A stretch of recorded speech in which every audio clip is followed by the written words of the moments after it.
Welcome back to the autumnal edition of Seekest Strength News. So, news at 6 and Seekestan for the insemination of information across the radio frequencies. But we're actually on YouTube, so it's not technically radio. But it'd be nice to think someone. It'd be great if we had a little person there with a telegram thing, just beep, beep, beep. I think it'd be nice if someone was listening to us on a wireless, like at home. Oh, I'd love that, yeah. That'd be nice to think that they're like tuning in on a Monday evening. Sitting in an armchair. Yeah. Yeah, it'd be nice. Oh my god, Lasha did snatch 200 again. Shocked. So we're back with a couple of different things this week. We've got Lasha's back to bigger numbers, Lou squatting some numbers. We've got some ADCC recaps. Someone tagged us in a funny video on TikTok. Max Lang is lifting again. And let's get into it. Let's pitter patter, let's get at her. Let's start with a 455 kilo squat by someone on Instagram called Mega Gojira. His name is Jesus Oliveira, but sometimes they say like Jesus. But I don't know which one is Oliveira's. Either way, he's squatting 455 kilos. Walked it out. I thought he was going to do a double. I think he thought about doing a double. So he walked it out, walked it back in. An absolute unit of a man. Got his like floral shorts on. Yeah, imagine squatting over 1,000 pounds and being like, I want to do that again. Yeah, 1,003 pounds. He really looked like he was going to do a second one. He said, God gets all the glory for this one. A strong man stands above and conquers all. Be that as it may. The width of that back. There is a large back. That is a... Do you know, this funny thing, like, people will still comment on that and be like, depth's a bit suspect in that one. And he's, like, burying 455 kilos. No, there's no way you can... there's absolutely no way you can stand against that. The speed of it's really good. Like, he's a very, very fast squatter. I really don't like when people are that wide and that kind of like sat back into it and it's really slow and grindy.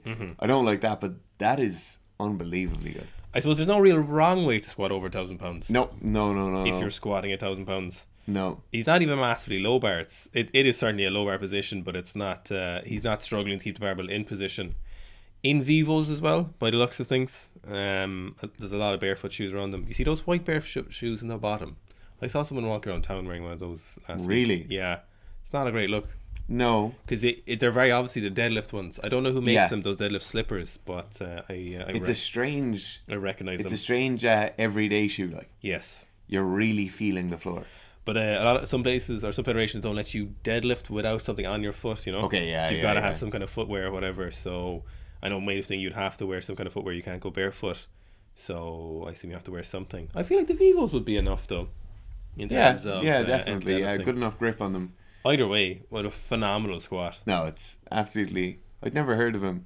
No, I never heard of him. I think I'd heard of his name before, but I just saw someone share it. 455 kilos for one. Belts, buried, and just some little old SBD knee sleeves. I think it's fair to say he's stronger than you. That's very true. He's got a World's Strongest Man t-shirt on. Oh. Doesn't look absurdly tall, though. Now moving on to the world's actual strongest man. Hey. Lasha Telekatsi is on a comeback. He's at it again, lads. He's on a tear. So we've got a 2-inch kilo snatch from him just from the floor, and we've got a little complex from him. So we've seen him do this a lot. We saw him do this at the Olympics. No foot snatch plus... snatch pull plus no foot snatch. So he worked up to 200 kilo for 2 sets. The big fans of the no foot snatch by the looks of it, and no foot cleans. Yeah. I will say it looks like he was saying he caught his belly on the second one. Oh, he did hold his belly a little bit. Holding it here. Yeah. These look just so good, don't they? He's ludicrously fast for the man, for the size of him and how quickly he's moving. And just how well he moves. Yeah. Like not smashing the bar. Really nice bar path. The one thing that Lasha, when I watch him snatch, that always stands out to me is just how tall the bar is above his head. Because his arms are so long, you know? Yeah. Like that's like a third of the total distance is like wrist to head height. But I suppose you don't see him saying, I have to bend my arms to get the barbell into my hip. No, because the barbell is too short. Strangely you don't. Yeah, so maybe if you're someone who said that, maybe you should think about something you've said and realise that that's not something you And if you're somebody who hasn't said it, because you haven't yet begun to fix the arm bend in your snatch, you need to take a serious look at yourself right now. I think you need to look at this 200 again. So this is 200 from the floor. I think it's magnificent. He's so fast. Yeah. Very sexualized there. Dr. Georgie is at it again, though, giving us the great footage. Yeah, it seems like he's just happy for Dr. Georgie to to throw it to out be there. the conduit. I feel like Lasha seems really reserved and quiet, you know. So I feel like he could be like, nah, I don't want to post videos of myself lifting. Yeah. Whereas Dr. Georgie obviously knows, as the juiciest physio in the world, that everyone wants to see Lasha doing his lifts. So 240 looking very, very casual for Lasha. Yeah. Jerk is always kind of slow, but it's hard to jerk 240 fast, I'd imagine. Jerk is always continuously pushed. Yeah. Like it's... Yeah. The clean is looking pretty dynamic. Yeah. Be interesting to see what numbers he's back at by the time he gets to the Worlds this year. Are you going to make a prediction? No. No. I think he'll get back to like a 220 snatch. Definitely. Looking at those, but the clean and jerk, looking at this 240, it's hard to say. I'd say maybe, I think he could be comfortably do 260, but I don't think we'll see any big lifts from him unless they just start ramping up Who knows? training. Hey. Then we've got another classic legend of the sport. Yeah. Lou. We've a lot of Lou and Lasha on the last few weeks, but they are, you know, as we say, legends of the sport. They're also going through a comeback. Yes. That's not how you want 200 kilos. But, you know, he is know. like 60 odd kilos now. So if he's going to compete in the late 60s or whatever, or the mid to late 60s class, like this is, you know, Yeah. it's over triple body weight. So, and we know he's on a comeback. We know he's on like week 5 or 6 or some kind of comeback. Yeah. So I think I want to give him the benefit of the doubt still. Do you? I think he'll be back in shape. I think he'll be back in great shape. Yeah, I think. I just don't enjoy watching this. You don't like looking at it? No. He always seems to squat just below parallel and come up again, you know. Obviously, it doesn't matter for weightlifting. Yeah. Doesn't matter what he does. Literally, not for him, you know. But it's he doesn't bury his squats like he could for like his snatch or his cleans, you know. Like Yeah. And his front squats as low as possible. When he's doing back squats, he just gets just below that parallel. So he could always be looking for maybe the more weight as opposed to maximum depth, you know. Yeah. Well, that's certainly what he should be doing now. His He shouldn't be bottoming things out. best squat apparently is 305 That's absurd. as of an overweight 77. Yeah. So, but not much overweight apparently. So, I don't think there's any video of it, but we have seen him squat at least 290, I believe. So if anyone knows what the biggest video of Lou squatting is, let us know. But I know he's on record as going as 300 or 305 for his best back squat, which is Crazy to think. ludicrous. So if he was, say, 80 kilos, Yes, probably, yeah. and he did 305, that is mental. Is that 3.7 times body weight? Something like that, yeah. That is mad. Moving on to other weightlifters, we've got Max Lang is back training again. So we've got him doing like a 165 clean and jerk. I always enjoyed Max's technique. I remember the first time I saw him was at some Bundesliga video back in like 2015 or something like that, or maybe earlier. He's a very crisp lifter. Yeah, he's so nice. So controlled as well. Like you never see poor technique, like just to get a lift done. It's very, very nice. You never see any poor technique getting a lift done from any of the Germans, to be honest. No. So he's jerked like 214, I think. Yeah. From blocks. Yes, from blocks, yeah. It is the advantage of having that set up system. And I know he mightn't be like directly involved with a German coach or whatever, but it's definitely a massive advantage that you have a system set out and that everyone follows the same system and everyone uses the same technique, and then you might tweak it when you're already at international level. But he's the pudding of which the proof is made. So I know the German coaches, some of the national team coaches would prefer that he'd change his technique, you know, and they'd jump a little bit less, and he did make that change the last few years where he went to that kind of no foot snatch, but it didn't work out as well for him. From what I remember, he missed a jerk to get his place to the Olympics at the South American comp last year.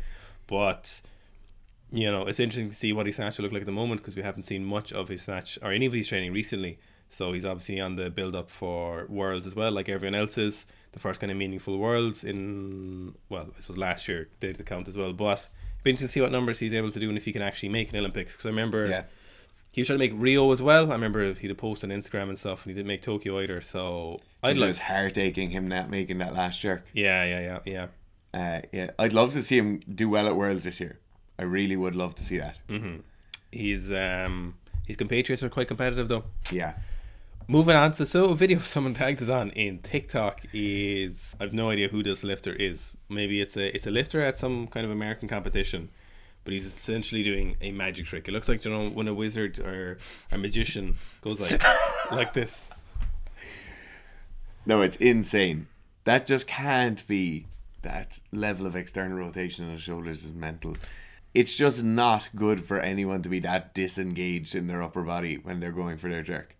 Like, yeah, to be that loose and come into that position. I know you see a lot of the South Americans doing it, where they kind of move their arms out, but nothing that loose. Some of them are pretty loose as well. Yeah. I suppose as a masters lifter, power cleaning and jerking like 59 kilos or whatever, it probably doesn't even matter that much. Yeah. Certainly the massive advantage the South Americans have is a lot of upper body junk. A lot of mass. So if you've any videos you want to tag us in TikTok, feel free to do it, because that did catch my eye. Or on Instagram as well. Yeah, on Instagram. Finally, we're on to the ADCC. So I know a lot of you guys are weightlifters and powerlifters, but there's a few combat sports athletes who watch as well. And the ADCCs is probably the biggest jiu-jitsu competition. It's only no-gi, but it's still probably the biggest jiu-jitsu competition in the world. It's definitely the biggest no-gi jiu-jitsu competition. For those of you who don't know what gi and no-gi is, gi are the kind of pajama style uniforms that you see people wearing, the kind of same thing you'd see judo players wearing. So no-gi, then people just tend to wear like what we call a rash guard, so a very tight t-shirt and some very tight short shorts. It's massively gained popularity because it's seen to be more transferable to MMA style events. People like Eddie Bravo, so people who'd watch Joe Rogan, you'd obviously have seen Eddie Bravo or heard him speak a number of times. Eddie Bravo is one of the people who kind of started specializing in no-gi only coaching, and ADCC is the kind of the ultimate view of what no-gi is. They have a very different rule set to what like the IBJJF no-gi would be, but it's highly entertaining. And if you wanted to like dip your toes in and just see what grappling sports are like, this is a great event for you to watch. So there's a couple of different not upsets, but a couple of different key things from this. I suppose that obviously Gordon Ryan won his division and he won the absolute division, so he essentially just walked through most of his competitors. Well, yeah, Gordon had a crazy thing of, they used to do like super fights at the ADCC. He organised a super fight, and then he said, I also want to enter the actual competition as well. So a super fight would just be like an exhibition piece at the end of the entire tournament. Gordon entered the entire tournament, went all the way through and won it, and then won a super fight. Yes. Which is mental. It also meant for very entertaining fights, because he was finishing people in like 11 seconds just to maintain his energy. So yeah, Gordon is a bit of a character, as a lot of people who watch this will know jiu-jitsu. He's disliked by a lot of people. Most people will acknowledge that he's the best no-gi grappler in the world, probably ever, or definitely currently anyway. It's funny comparing across classes and stuff, because it is unfair. So it's like comparing weightlifting, if we're comparing like the best weightlifter, do we really say it's just the person who lifts the most weight, or do we take the body weight ratio into it? In jiu-jitsu, most people would think Gordon Ryan in the no-gi is. Some people would say the best around all-around jiu-jitsu, but we haven't seen him in the gi in a long time. He hasn't competed since he's been like a purple belt apparently. So it'd be interesting to see him do anything now. I can't imagine he'll ever do that again though, because it would definitely jeopardize his insane winning streak. Yeah, so he's actually said he started training a lot in the gi in the last like year, because he wants to coach in the gi. So I don't think his move will be that he'll go and compete there, but he definitely, I don't know, he was recently on Rogan, it might have been there he was talking about it. Obviously coaching in most jiu-jitsu academies, you have a lot of coaching done in the gi and then an amount of coaching done no gi, so he's obviously trying to round out his kind of his abilities in both, so he'd be a better coach. Yeah, I can't imagine he'll ever actually go back to competing. No. He's made fun of the gi a couple of times, I think. So it's kind of like spazzy stuff, which yeah, I think he likes to make fun of things as well, just to make people like us talk about him more.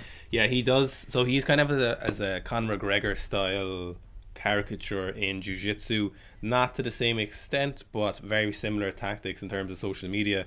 So if you look at like a lot of the build up to fights and stuff, he'll actually go to shake their hand and stuff after, and you know, depends on who he's fighting. Like Galvo and him after seemed quite amicable, so it's hard to know what he's actually like as a person. Yeah.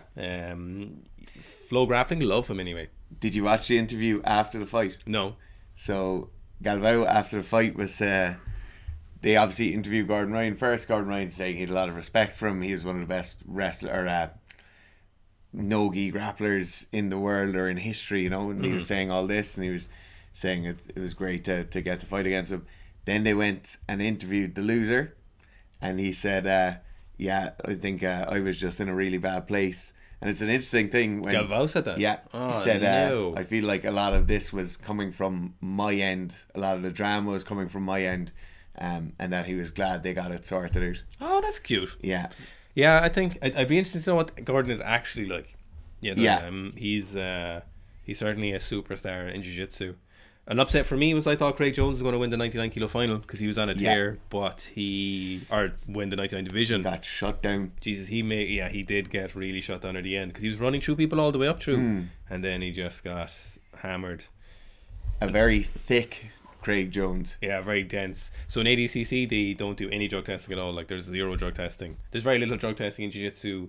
I think the world gi black belts are tested, but I don't think anything else for the IBJJF is tested. It might have changed, but the ADCC is absolutely not tested in any division. So, it's obviously the green light to do what you need to do. And go check them out, like, if you want to see what freakish human specimens are like, or what the human form can be like. You'll get a great idea for what the top end is like anyway. Another thing for me as well was seeing Cyborg get armbarred by a oh my god, that player was gruesome from Ghana. So he manhandled Cyborg. So Cyborg is a bit of a unit, as you may have noticed, and he got absolutely handled. And then I think probably the most impressive thing, or not the most impressive thing, the most interesting thing, is essentially one of the best female grapplers in the world is from Wales. Yeah. You would not think Wales. No. It's Fionn Davies. I think I'm pronouncing the first name right.